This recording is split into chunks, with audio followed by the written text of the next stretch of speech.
बच्चों नमस्कार। मैं हूं नारायण पटेल आपके अपने चैनल पर। आज हम बात करेंगे अतुल महेश्वरी छात्रवृत्ति परीक्षा के बारे में और इसमें बताएंगे जीएस के कैसे प्रश्न पूछे जाते हैं और मैं सैंपल क्वेश्चन भी लूंगा। तो सबसे पहले मैं बता दूं, इसमें छात्रवृत्ति के लिए कक्षा 9, 10, 11 और 12 के लिए आवेदन लिए जा रहे हैं। इस समय चल रहे हैं, जिसकी अंतिम तारीख 30 सितंबर है। 10वें और 12वें के जो बच्चे हैं, 10वें 9वें 10वें के, इनको 50,000 स्कॉलरशिप, 11 और 12 वालों को 75,000 रुपये स्कॉलरशिप दी जाती है। इसमें एक लिखित परीक्षा और साक्षात्कार होता है। जो लिखित परीक्षा होती है जिसमें जीके, रीजनिंग, मैथ, इंग्लिश और हिंदी के प्रश्न पूछे जाते हैं, जिसमें जीके के सबसे अधिक 40, रीजनिंग के 20, मैथ के 20, इंग्लिश के 10 और हिंदी के 10, तो कुल मिला के 100 प्रश्न आपसे पूछे जाते हैं। और इसमें जो परीक्षा केंद्र है वो उत्तर प्रदेश जो है रखा गया है, जिला है उत्तर प्रदेश जो है राज्य है, हिमाचल प्रदेश है, जम्मू कश्मीर है, चंडीगढ़ है, पंजाब है, हरियाणा है, उत्तराखंड है। तो आप लोग इसको भर सकते हैं और आइए देखते हैं कि इसमें जीएस के प्रश्न कैसे पूछे जाते हैं, किस किस सेगमेंट से पूछे जाते हैं। तो आइए वीडियो को शुरू कर लेते हैं। देखिए, सबसे पहला आपका प्रश्न है, ये देखिए, इतिहास से कि भारत की स्वतंत्रता किस वर्ष में हुई थी। तो आपको यहाँ से आंसर बताना है और सभी को इसका आंसर आता होगा, क्योंकि 1945, 1947, 1950, 1955। तो सही आंसर हो जाएगा 1947, यानी भारत को जो स्वतंत्रता है वो 1947 में मिली थी। कुछ इस प्रकार के आपको इतिहास में प्रश्न देखने को मिलेंगे। जैसा कि प्रश्न दूसरा है, मौर्य वंश का संस्थापक कौन था? चंद्रगुप्त मौर्य, अशोक, बिंदुसार या फिर अजातशत्रु। तो जल्दी से इसका आप लोग कमेंट करिए। ये तो सैंपल पेपर है और अगर आप इसका सही उत्तर बताते हैं चंद्रगुप्त मौर्य, तो आपका आंसर बिल्कुल सही है। एक और मैं सैंपल के तौर पे ले, जलियांवाला बाग हत्याकांड कब हुआ? 1918, 1919, 1920 और 1921। जल्दी से कमेंट करिए और इसका अगर आप आंसर लगाते हैं 1919 यानी 13 अप्रैल 1919, तो आपका आंसर बिल्कुल सही है बच्चों। अब मैं बढ़ता हूं, आपको एक दूसरा सेगमेंट यहाँ से, भूगोल। तो भूगोल से भी आपके अच्छे खासे प्रश्न पूछे जाते हैं। तो उसका मैं एक सैंपल आपको बताता हूं जो विगत वर्षों में पूछे गए, वहां से मैंने प्रश्नों को लिया है। तो भारत की सबसे बड़ी नदी कौन सी है? गंगा, ब्रह्मपुत्र, यमुना या फिर नर्मदा।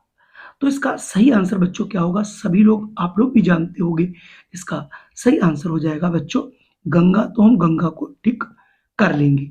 अगला प्रश्न आपके सामने, हिमालय पर्वत की सबसे ऊंची चोटी कौन सी है? माउंट एवरेस्ट, कंचनजंगा, नंदा देवी या कॉमेट। जल्दी से इसका आंसर बताइए।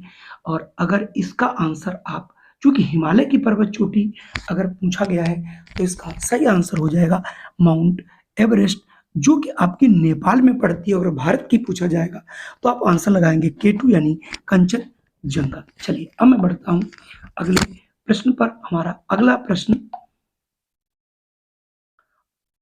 तीसरा है, अंतरराष्ट्रीय पर्यावरण दिवस कब मनाया जाता है?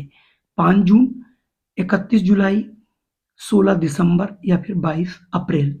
तो इसका भी आंसर आप लोग जल्दी से कमेंट करिए और अगर आप कमेंट के रूप में इसका आंसर बताते हैं 5 जून, तो आपका आंसर बिल्कुल सही है।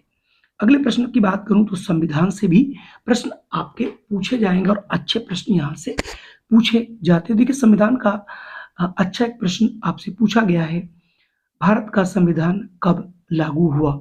26 जनवरी 1950, 15 अगस्त 1947 या फिर 26 जनवरी 1949 या 31 दिसंबर 1949। इसका भी आंसर आप सभी को जरूर आता होगा, काफी आसान प्रश्न है।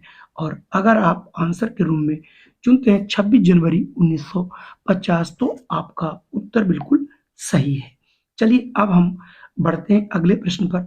भारत के मूल संविधान में कितने अनुच्छेद हैं या थे, समझ सकते हो आप? 395, 448, 465 या फिर 500।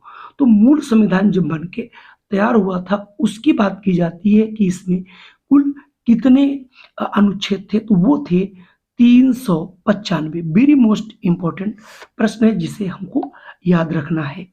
अगला प्रश्न है 50 रुपए के नोट पर हस्ताक्षर कौन करता है?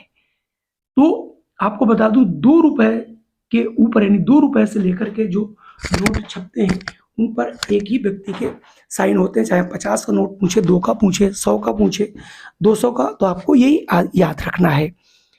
गवर्नर भारतीय रिजर्व बैंक, प्रधानमंत्री, वित्त मंत्री या फिर राष्ट्रपति। तो देखिए राष्ट्रपति के आपने कभी नहीं देखे होंगे, वित्त मंत्री के भी नहीं देखे होंगे, प्रधानमंत्री उसमें गवर्नर लिखा रहता है। यानी जो रिजर्व बैंक ऑफ हमारी इंडिया है, यानी रिजर्व जो बैंक है उसके जो गवर्नर होते हैं नोटों पर उसी के हस्ताक्षर होते हैं। तो यहाँ से आंसर ए सही होगा। और इस परीक्षा में आप लोगों से समसामयिकी के भी प्रश्न पूछे जाते हैं, तो आइए हम कुछ समसामयिकी के भी प्रश्न आपको ले लेते हैं जिससे आपको अंदाजा लग सके कि किस प्रकार के प्रश्न पूछे जाते हैं। भारत का वर्तमान राष्ट्रपति कौन है? अब आप कौन है मतलब ये मत समझ जाइएगा लेडीज या जेंट्स दोनों के लिए यहाँ पर आपको कौन है ही प्रयोग किया जाएगा। द्रौपदी मुर्मू, रामनाथ कोविंद, प्रणब मुखर्जी, प्रतिभा पाटिल। तो सभी को चूंकि ये पता है और सबसे आसान प्रश्न भी है कि इस समय भारत की जो राष्ट्रपति हैं वो श्रीमती द्रौपदी मुर्मू जी हैं। तो यहाँ से आपका ऑप्शन ए वाला सही होगा। रामनाथ कोविंद इससे पहले थे। चलिए अब मैं बढ़ता हूँ अगले प्रश्न पर। अगला प्रश्न है भारत की वर्तमान सरकार किस पार्टी की, यानी जो इस समय सरकार चला रही है उसमें मेजर पार्टी कौन सी है या किस पार्टी की सरकार है, ऐसे प्रश्न पूछे गए हैं। तो यहाँ भारतीय जनता पार्टी है, कांग्रेस है, बहुजन समाज पार्टी है और आप है। तो आप दिल्ली को समझ के आप मत कर दीजिएगा, इसका सही आंसर हो जाएगा। चूंकि भारत की बात है यहाँ पर बीजेपी अर्थात भारतीय जनता पार्टी की सरकार है, तो यहाँ से आपका ऑप्शन ए वाला सही हो जाएगा। अगर मैं अगले प्रश्न की बात करूं तो अगला प्रश्न है किस तारीख को मेक इन इंडिया पहल के 10 वर्ष पूरे हुए? तो जो मेक इन इंडिया है ये एक पहल थी जिसमें भारत ने अपना ये शुरू किया था बीजेपी की सरकार बनने के बाद। तो आपको बताना किस दिन ये 10 वर्ष पूरे कर लिए हैं। 15 अगस्त 2024, 1 जनवरी 2024 या 25 सितंबर 2024 या 5 अक्टूबर 2024।